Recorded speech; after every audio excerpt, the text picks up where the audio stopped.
Are you bored of making the same old noodles every time? Alright, let's be real. You probably don't even make your own noodles, do you? Who's got time for that?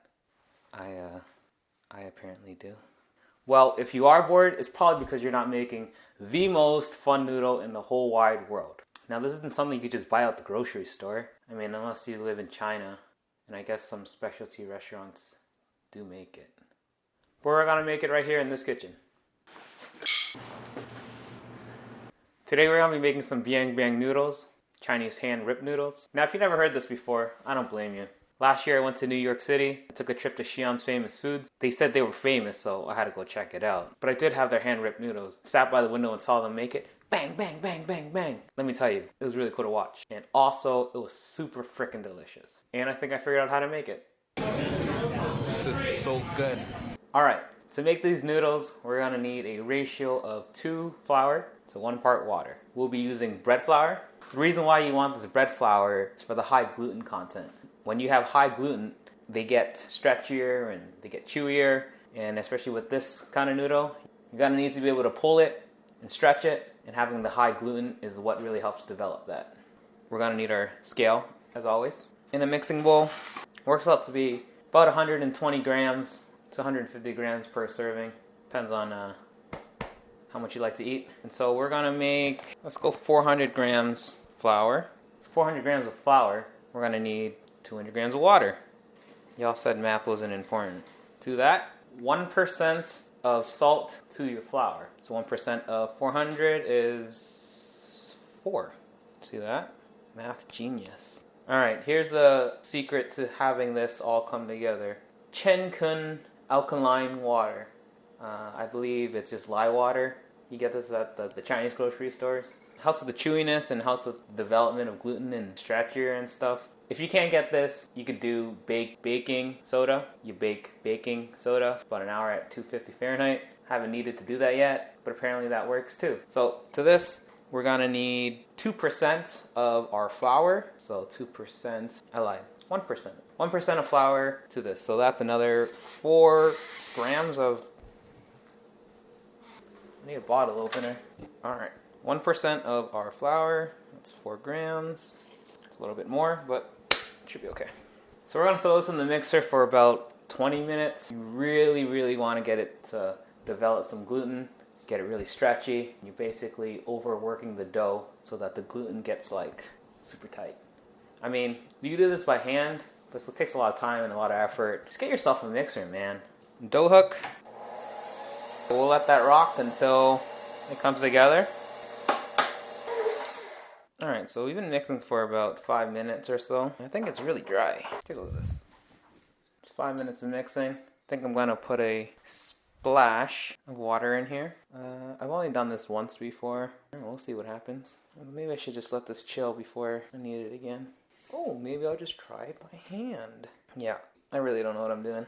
I like how I sound so confident at the beginning of this and then the true colors show. Alright, so I pushed all the little loose bits together. It's kind of coming together. See, it's kind of a scraggly piece of dough so far. It's quite stretchy. It's coming together. But we really want to knead this together until it gets super smooth. So I'm going to throw this back in the mixer and we'll see if we could do this without adding any more water than I thought we originally needed. Alright, so I think what's happening here, I got a new mixer. This one's a little bit bigger. The amount of dough for this isn't really working into it. So I guess use my old mixer. The old mixer kind of sucks. What should I do? Just do this by hand. Get a mixer. Everybody should get a mixer. And then it doesn't even work in the mixer this time. I don't get it. Alright, that was about 3 minutes. I'm gonna pull out the old mixer. So you see the size difference here? You can't see that. So 5 quart, 6 quart is like a 3.5. Problem with this mixer is kind of gotta hold it down. It kind of dances all over the place. And I don't want it to fall on the floor. This pin wants to fall out. Should be okay. Alright, so it's been about 5 to 10 minutes. I wasn't keeping track. Let's check out what this looks like. Soft. And if you remember earlier how it was kind of scraggly. It's starting to get really nice. Smooth. See if I get a little bit smoother with a little bit more kneading. The more that we work this dough, the stretchier it's going to get. I think that's enough. Oh, it's so soft. Beautiful. Just look how soft this has become. It's like a ball of Play-Doh. That's kind of how much we want to be mixing this. It's like a really smooth. So I guess the little guy showed up after all. I guess the moral of the story is everybody should have 2 mixers. A big one and a small one. Alright, so let's get this into a ball. Or a log, I guess. Sure. It's so soft. A nice little pillow. Alright, so we're gonna get this into a greased bowl of some sort and let this rest. Because if you were to try to hand pull these noodles, as much gluten has developed here, it's just gonna rip. See how it's really tight right now, right? So we're gonna let this rest, let the gluten relax a little bit. We'll give it about 2 hours at room temp.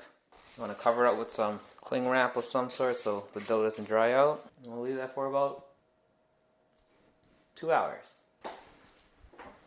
So it's been exactly 2 hours of resting, not 5.5. And now let's check on our dough. Should be super soft by now. Look at that. See how tough it was before? And after some spa time and time to itself, it's nice and stretchy. So what we're gonna wanna do is separate this dough into noodles. So I think let's separate these into 50-gram balls.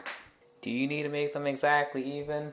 Not really, but it does help in learning technique and keeping things consistent. From here, we're gonna get these into ready to make pulled noodles. Gonna roll them into cylinders. Let's roll these flat into rectangles, about 2 inches, 2.5 inches rectangle.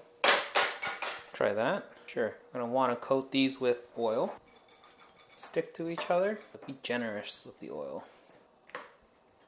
Do that for all your noodles. And that's the last one.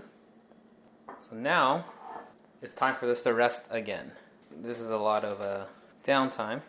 Kind of what happens is basically anytime you touch the dough, you move it, you cut it, you turn it, you're kneading it again, and then the gluten develops again. Does it do that? I don't know the magic behind this. The dough doesn't get stretchy anymore. The dough kind of stiffens itself up. So we're gonna let this rest for at least half an hour, not a little bit longer. But so you want these resting until the moment we're gonna let these rest until the time it is to serve your food. As soon as you stretch them, you drop them in the boiling water. It takes about 1 to 2 minutes and those noodles are done. And you gotta serve them fresh. So we'll let these chill out for another half an hour or so, prep everything else, and then we'll get our noodles making and stuff. Oh yeah, make sure they're covered so they don't dry out. Nobody wants that. Alright, so as that's hanging out, we could prep the other stuff we're gonna eat, which I got. Got some duck breast that's been marinating in some salt, some garlic, allspice, some honey, and other stuff. Cloves. Cloves is a nice one. We also got some Choy, I believe is the name for this. We're going to blanch. A lot of times people use bok choy, but this is what we have in the fridge, so we use these. Wash them. They'll be blanching about the same time we're going to be cooking our noodles. Cook at the same rate. And then we got our green onion for our noodles and garlic. So a fun thing with garlic, I don't know if it's that fun actually, but when you cut the center out, you kind of want to take this, I don't know, what is this called? I don't know, like the core, center of it. If you have a more ripe garlic, these will be green. By taking these out, you lessen that stinging fresh garlic flavor. And with this here, we're not going to be cooking these per se, dousing them in hot oil.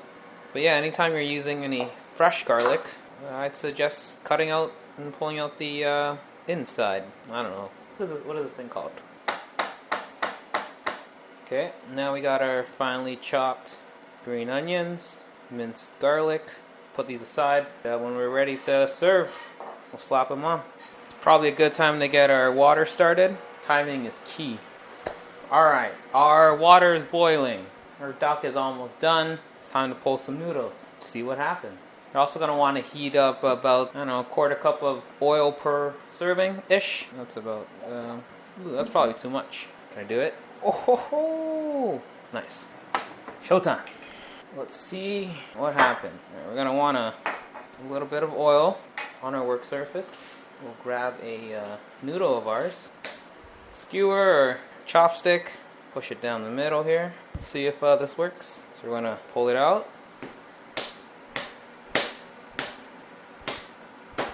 And it's sort of ripped there. It's okay. Sure. Rip that apart. And then you'll toss that in the water.